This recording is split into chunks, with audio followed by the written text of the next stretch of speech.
Yeah. COVID-19 and social distancing has a lot of families staying close to home and inside. Families may find that they have some extra time to read a book. So reading can have a profound impact on the development and life of a child. And here to talk to us about why reading is so important right now is Dr. Gigi Chawla. She's Chief of General Pediatrics at Children's Minnesota. Dr. Gigi, thanks so much for coming in today. Thanks for having me. Before we get to reading, which we know is very important, I want to ask you something about what's in the headlines right now. Dr. Fauci talked about it yesterday.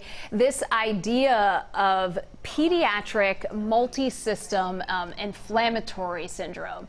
We've heard cases of 150 kids or so having this. It can be scary. Has it changed our guidance on what we're thinking about children and COVID-19? Well, I think it's such an interesting finding, and certainly, we're learning more about COVID-19 every day, and specifically, we're learning about the conditions that affect children from areas of the country and the world that have already gone through COVID-19, and what they're noticing weeks after a child experiences COVID-19 is an inflammatory response that the body can have that mimics something that we already recognize as Kawasaki disease.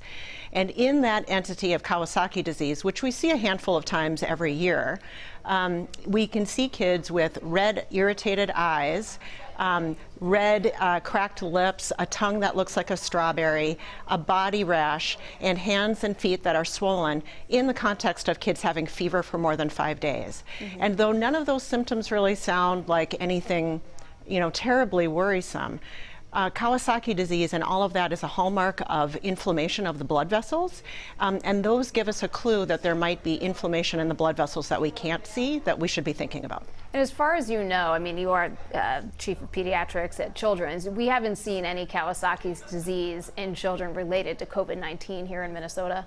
We are not seeing it yet, but again, this is a phenomenon that you would see after we've kind of gone through the curve and after kids have experienced Kawasaki disease, have experienced COVID. Okay. It is a very rare situation. And so if you think about all of the kids, there's 150. If you think about all of the kids worldwide that have experienced COVID-19, only a very small fraction are experiencing Kawasaki disease. So we'll just continue to keep an eye on it for now. That's right. Let's make sure we get to reading, though, because we know how important it is. And we also know that kids are in different places when it comes to this distance learning. So talk a little bit about why reading is so important, especially right now. Well, if you think about all the things that parents can't control right now with COVID-19, and they're worrying about, does their child have a new illness or Kawasaki disease? This actually is something that parents can control. We know that distance learning is very difficult, but that schools play a critical role in helping kids learn to read and develop.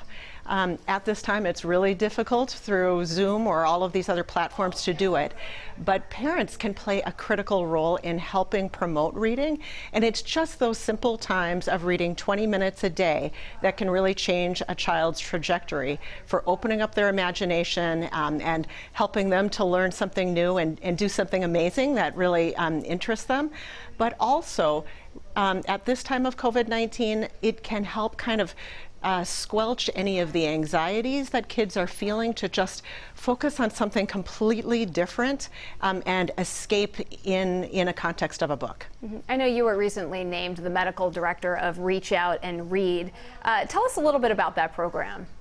Yeah, well, we're really excited about Reach Out and Read Minnesota and supporting all of the healthcare entities across the state that are implementing this program that gets books to kids during their well child visits. And that is really to promote literacy and set kids up on an academic trajectory that's very successful. It's a little bit difficult right now during COVID-19 when we can't get in for those well visits, but we're looking at other options like #ReadTogether, where we can, through YouTube, read books to kids out loud and keep that focus on literacy and learning.